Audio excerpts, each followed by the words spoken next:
Qué bueno tener la oportunidad de continuar estudiando juntos la palabra del Señor desde la perspectiva del análisis general de cada una de las componentes del Nuevo Testamento, de esos 27 libros que tenemos para poder conocer y entender la revelación de nuestro Dios Todopoderoso. En este video mi deseo es poder hacer el inicio del análisis sobre las epístolas.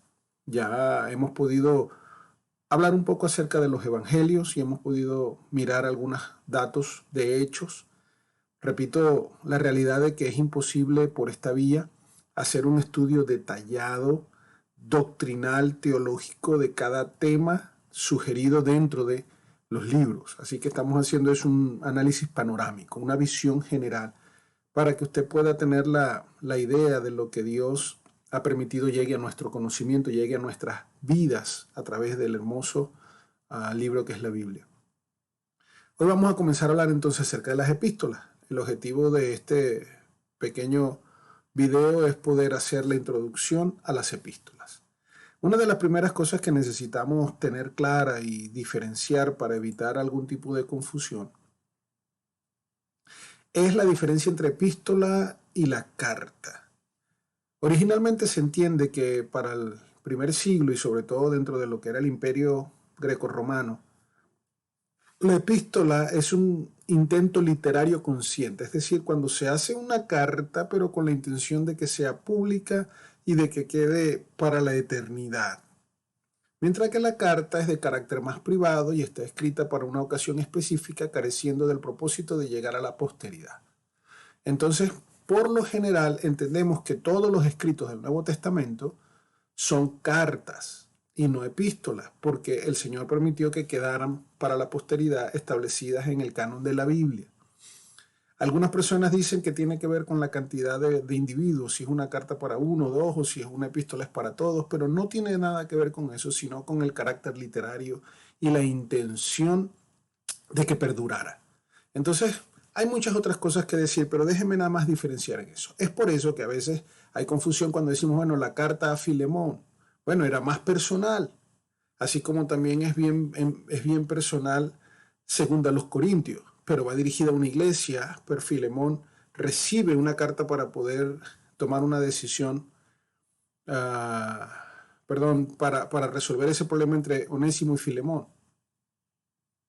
Nosotros necesitamos entender que al estar ya publicadas, aceptadas y generalmente fotocopiadas y establecidas como algo para toda la humanidad que recibe el llamado de Dios a poder arrepentirse, las determinamos epístolas. Entonces no se enrede mucho por esa idea. Algunas de las cosas básicas que tenemos que entender sobre las epístolas es que de los 27 libros que tiene el Nuevo Testamento, 21 son epístolas. Y sabemos que el que más escribió fue el apóstol Pablo y después le sigue el apóstol Juan. Aún el último libro de la Biblia, que es Apocalipsis, que también lo escribió Juan, tiene algunos destellos de carta, tiene esos rasgos epistolares. Se puede mirar que tienen el encabezado, tienen el desarrollo y tienen la conclusión, la despedida. Entonces, es bien interesante el hecho de que ese estilo literario fue el que más predominó en el Nuevo Testamento, junto con lo que ya conocemos que el mismo Apocalipsis es más apocalíptica y al principio que vimos ya los textos biográficos como son los evangelios y Hechos, que es narración también histórica.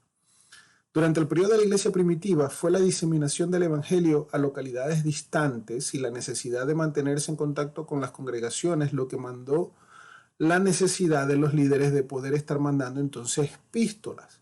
Recuérdense que era el medio de comunicación semiformal, porque aunque había una formalidad, no era tan accesible para todos el poder enviar a través del sistema de correo normal, y lo vamos a ver en una siguiente lámina.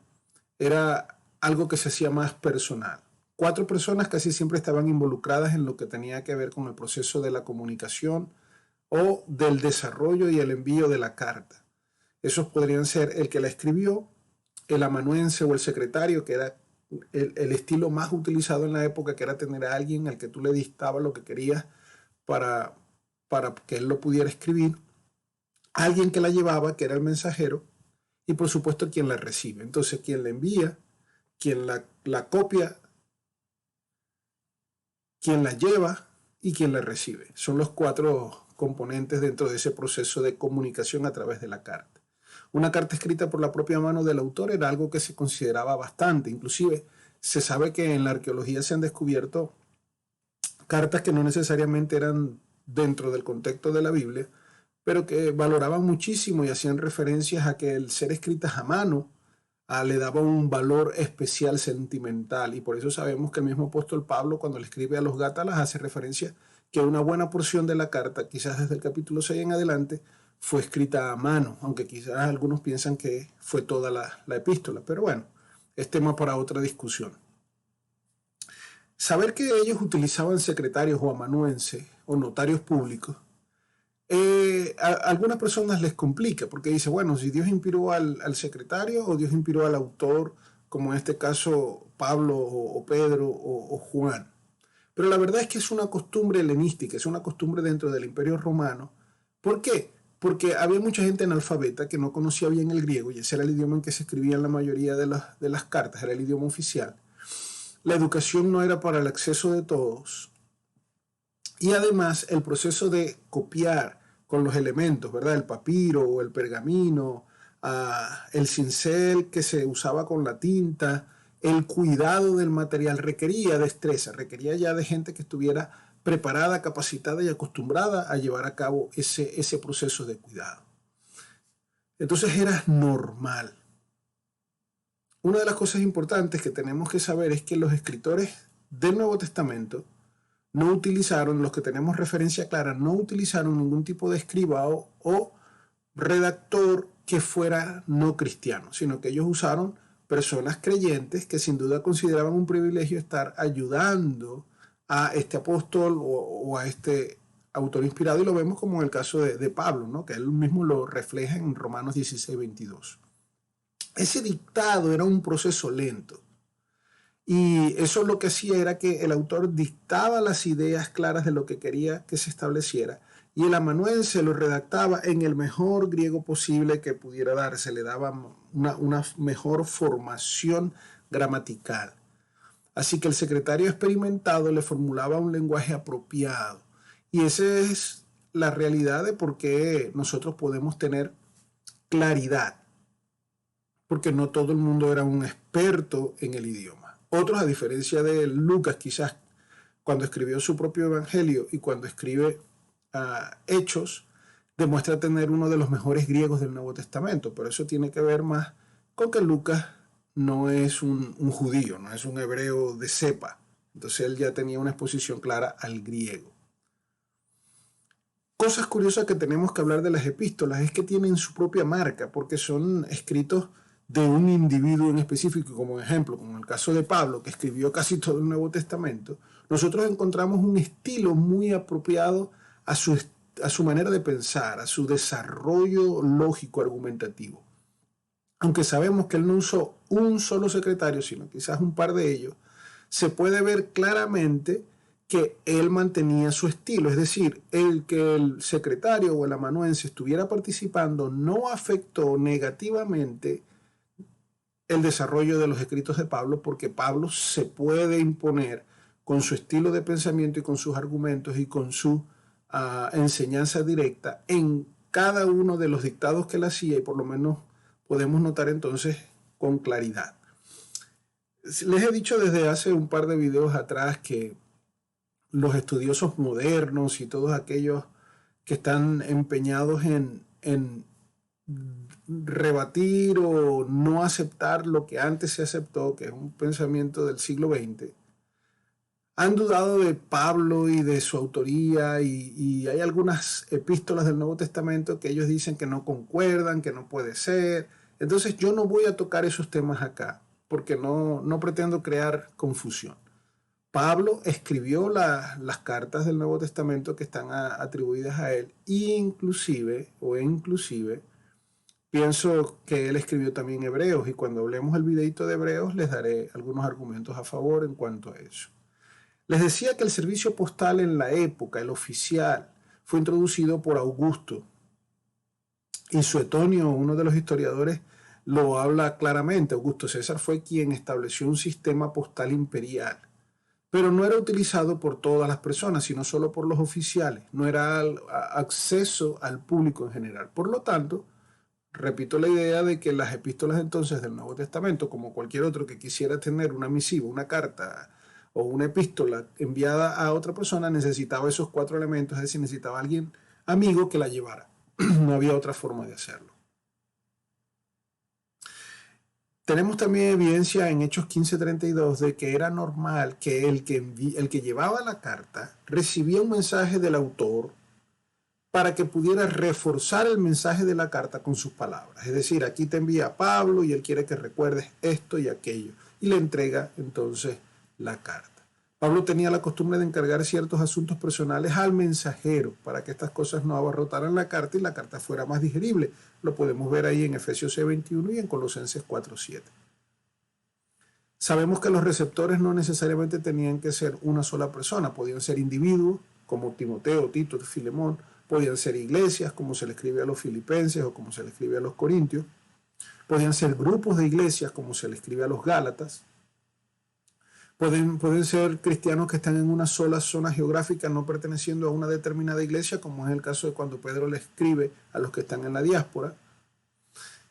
Y en ocasiones la comunicación es tan general, tan amplia, que no tiene ningún tipo de destinatario explícito, como es uno de los casos con Juan cuando escribe su primera carta. Decía que cuando se escribe con Filemón es un hecho especial y único porque está dirigida solo a un individuo, pero al mismo tiempo tiene digamos que tiene la inferencia o se supone dentro de la redacción del apóstol Pablo que Filemón va a compartir eso con la iglesia. Entonces, es curioso porque es personal, pero también es hecha para que pueda ser compartida. Entonces, nos ayuda a ver las múltiples formas de elaborar y presentar una epístola en la época del primer siglo. ¿Qué formato tenían ellos? Les comentaba que la arqueología ha cumplido un papel importantísimo porque nos ha permitido tener evidencia en los descubrimientos de numerosas cartas en papiro, la mayoría de las cuales provienen de la zona de Egipto, que por su clima permitió que se cuidaran más en el tiempo. Y ellas son contemporáneas con la iglesia primitiva. Y al comparar esas cartas vemos que tenían una estructura similar a las del Nuevo Testamento. Una comparación de estos nos ayuda a ver que las cartas comunes que se enviaban en la época de carácter personal o de carácter comercial tenían similaridades bastante claras con las que escribieron los autores del Nuevo Testamento. Es decir, se iniciaba con un saludo, después se tenía un desarrollo del tema, luego se podía tener otra vez un saludo final y después una despedida. Más o menos esa era la estructura de una carta. Las cartas de Pablo habitualmente contienen unas pocas palabras de acción de gracias por los lectores y casi siempre las coloca después del saludo. Y Pablo es experto en hacer esos epílogos que traen información especial. Espero yo que en otro momento podamos hacer videos nada más para analizar el contenido y no solo la visión general. La iglesia primitiva necesitaba instrucción, necesitaba que los nuevos creyentes, los nuevos discípulos, pudieran aprender la doctrina, pudieran aprender las implicaciones éticas, prácticas, las morales de los deberes cristianos, ahora que tenían una nueva vida en Cristo. Y ese es el objetivo principal de las cartas. No se descuida la idea de poder enseñar doctrina como un concepto, pero se enfatiza en la idea práctica de poder aplicar y reflejar el fruto de la nueva vida en Cristo. Hay ciertas tareas y responsabilidades específicas que incumben a los nuevos cristianos por razón de su nueva posición en Cristo, que les hacen tener que cambiar en el hogar, en la sociedad, en el Estado, en cada una de sus conductas. Se le recuerda en cada una de las cartas al creyente que es un peregrino en este mundo, que está de paso, que su verdadero hogar está en el cielo y que debe mantenerse alerta a la espera del advenimiento del Señor Jesucristo. Es decir, las cartas eran un medio de mantener enseñanza, era un medio de discipulado, era un medio de corrección en algunos casos. Las epístolas sirven todavía hoy en día para enseñarnos a poder aplicar la verdad cristiana. Sabemos que al mirar el Nuevo Testamento podemos hacer un intento de clasificarlas. Por ejemplo, los más amplios son los escritos de Pablo, que constituyen el grupo mayor, y los podemos dividir cronológicamente en algunas secciones como los escatológicos, que corresponden al segundo viaje misionero. Es la primera y la segunda carta de Tesalonicenses, que quizás son las primeras que él escribió. Soteriológicos, que tienen que ver con la salvación, escrito durante su tercer viaje misionero. Ahí vemos a Gálatas, a las 2 cartas de Corintios, y vemos a Romanos, donde se está hablando sobre el poder de Dios para salvar. Y vemos las cartas de la prisión, que algunos también llaman las cartas de la iglesia, o eclesiológicos, que surgen de su primera prisión en Roma. Y ahí tenemos a Efesios, Colosenses, Filemón y Filipenses.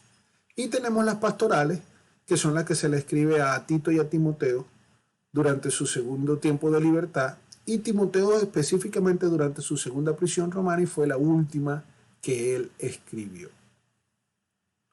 Luego, nosotros vamos a encontrar que el segundo grupo más grande se le llaman las epístolas generales o universales, y aunque no es una designación muy certera, especialmente en el caso de Hebreos o de las 2 últimas cartas de Juan, ellas tienen un destino bien claro y tienen una dirección clara, un destinatario a quien lo van a recibir. Entonces, decir que son generales, no es así. Quizás la primera de Juan, como antes lo mencioné, califica más. Hebreo y Santiago tienen un molde definitivamente judío, que es compartido en menor grado por primera y segunda de Pedro y por Judas. Cada una de las cartas tienen el proceso divino de la inspiración de Dios. Cada una de estas epístolas tienen el propósito de enseñar, de educar, de corregir, de lo que es la realidad del propósito esencial de la Biblia. Yo creo que un buen cristiano sabe que al poder acercarse a las cartas o a las epístolas del Nuevo Testamento, va a encontrar una fuente de sabiduría y de dirección práctica. Cómo vivir mejor. Si usted lee Santiago, usted se va a dar cuenta de cómo llegar y acceder a la madurez cristiana. Y eso lo veremos cuando entremos en cada una de las epístolas.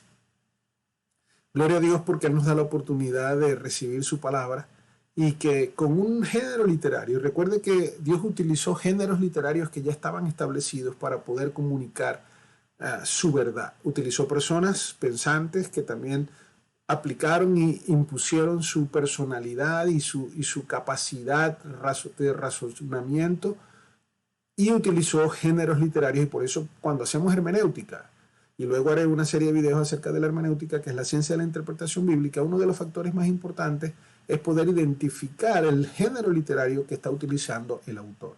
Y hoy con esto tenemos algunas ideas claras de lo que es el acercarse a una epístola y lo que tenemos que aprender al hacerlo con tranquilidad.